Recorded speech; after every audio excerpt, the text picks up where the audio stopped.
Hi, this is Angel Jones. I love great conversations where life's journey is communicated not only through words, but tones and emotions. Explosive expressions that allow you to feel what they felt and learned. A fool learns only from his own mistake, while the wise learn from their own and from those others have made. Thanks for being here with us.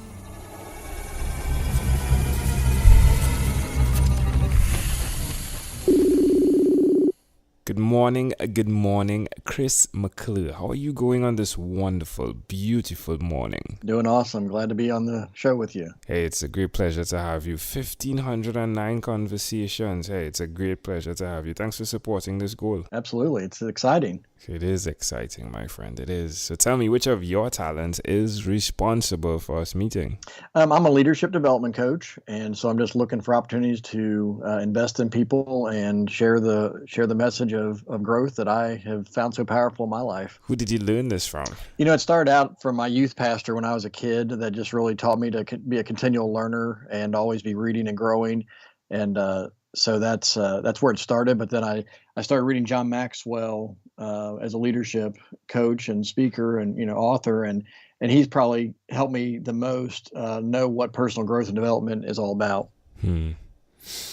Why will you continue to repeat this skill, Chris? You know, the thing that I think that matters most is that as we grow, it takes us places we've never imagined we could go. And so it's, as I grow, I continue to be stretched and I continue to see opportunities in front of me and how I can help people. It's very interesting, right? I know Zig Ziglar said, you aren't able to see the next traffic light until you get up to the first and pass the other. Yeah, that's good. It's a lot like what happens in life, isn't it? Absolutely. Absolutely. Got to take one step at a time, one day at a time. Tell me, what is one thing you've done consistently over the past 3 years? Yeah, for me, it's getting up in the morning and spending some quiet time in prayer and Bible reading.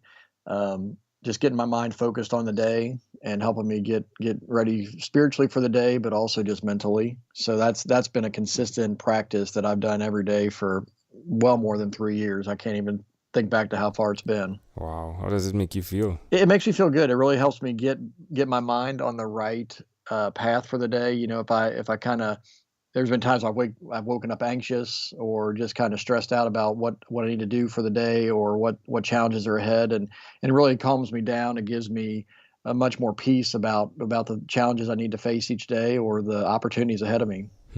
Why would you suggest someone do what you're doing? I think because just what I said. I think it's a centering point. To not just jump into the day. I think a lot of people, they kind of wake up late in the morning. They hurry out of bed. They try to get ready quickly, and then they try to rush into their day, and then they feel behind from the beginning. So I think that I would encourage people to do that, because to do some kind of a quiet time each morning to reflect and to think about things and to pray, because it really helps you get on solid ground before you ever start. Behind from the beginning. I love how that sounded. It's really impossible to win. Well, let's not say impossible. It's very challenging to win a race when you start from behind. Yeah. I love that. The starting is so important, isn't it? Absolutely. Yeah, John Maxwell says that all things end well that begin well. And I really like that quote. Yeah, I love that too. It's interesting, you see starters in races spend so much time practicing how to start properly and even setting goals. I've seen that. I've seen some of us are starting to set goals from December 31st or January 1st. And I think it's a point to take note of where, hey, why not start 3 months before and practice how to start so that when January comes, it helps. Absolutely. You. I've done it and seen the value in it. Thanks for sharing that. So let's switch gears for a bit now. Let me invite you into my time machine, Chris, that is surrounded with beautiful, warm, blue Caribbean water. What is your earliest childhood memory? For me, it's funny that you bring up water, because for me, my earliest childhood memory is being at a lake with my grandparents every summer. And that was kind of a defining place for me in my childhood.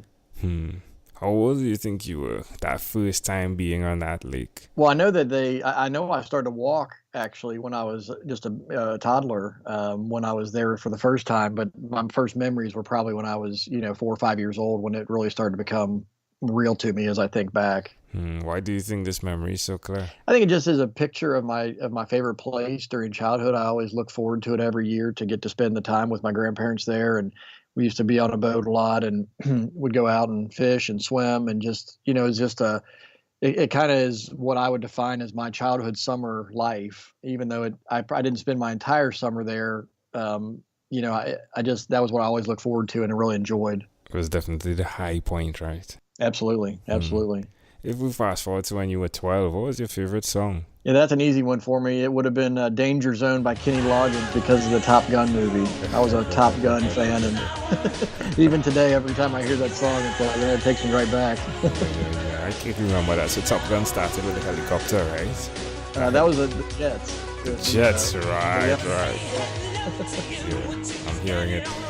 Right, so we've arrived at our destination, Chris. But before we get off of this time machine, there's a small declaration form. Yes or no. Chris, have you chosen someone to pass on your skills to? Absolutely. Yeah, I have 3 kids that are 10, 8, and 6 right now. 2 sons and a little girl, and I'm already talking to them about how to grow and how to make leadership an important part of their life, so that they can not only have success personally, but how they can help others.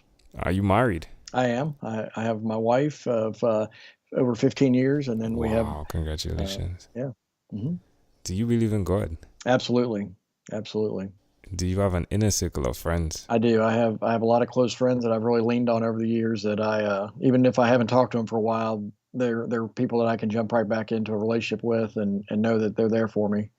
Do you watch TV for more than 3 hours a day? No way. How about 3 hours a week? Yeah, 3 hours a week. I'd say maybe even up to 10 hours a week. I like to watch sports on TV mostly, and there's a few shows that my wife and I watch, but it's not a high investment of time. How about screen time? How many hours do you think you spend on the screen, the phone, or the computer? Probably about the same. Okay. When I think about it, mostly, social media connections with my business and just relationships, just trying to stay connected to people. You didn't say much about your business, though. Yeah. You want me to share a little bit about that? You should. Absolutely. Yeah. So for me, I'm a John Maxwell Team certified coach and trainer.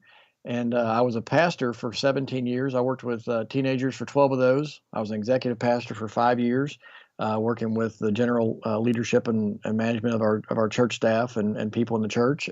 But felt God called me out to the business community within the last 18 months. And so I joined the John Maxwell Team, which is a global team of over 13,000 coaches and trainers in the area of leadership development now.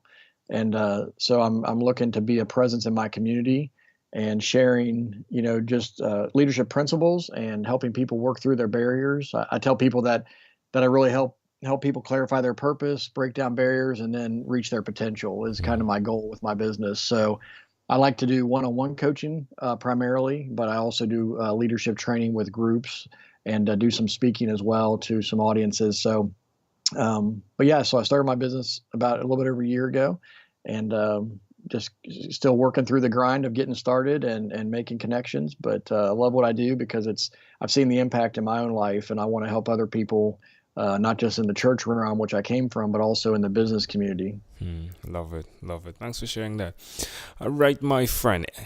Usually I would say in closing, is there anything you'd like to share? But should I ask you that still, or is the business the sharing? Well, I think there's a couple of, no, I think there's a couple of things that I would say to your audience is that, that just keep growing, always, no matter what it is, and, pick an area.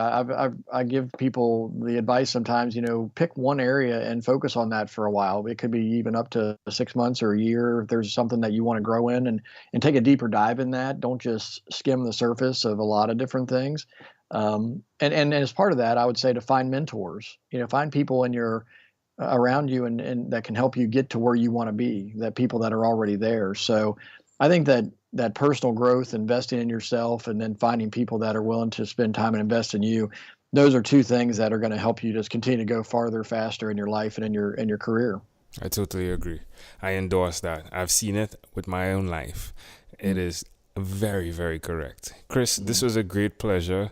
Thank you for being on 12-Minute Convos with Angel Jones. Thanks so much. I appreciate it. Amazing audience. Before you leave, there's one person I'd like to introduce you to, Amanda Jones. She is my wife, and her passion is to educate, encourage, and empower. Hi, I'm Amanda Jones, and I'm a registered nurse.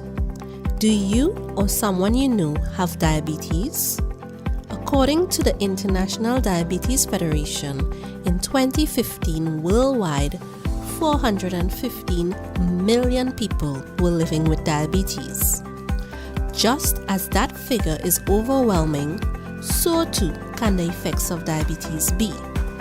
So, to help simplify diabetes for both adult and child, I've used rhymes in my books, The ABCs of Diabetes for Children and Poems for Patients, A Focus on Diabetes. At its simplest, rhymes help us to remember. If you, a child or friend, want an easy, reader-friendly way to know about diabetes, then get a copy of these books. For more details, you can go to poemsbyaj.com. That's poemsbyaj.com.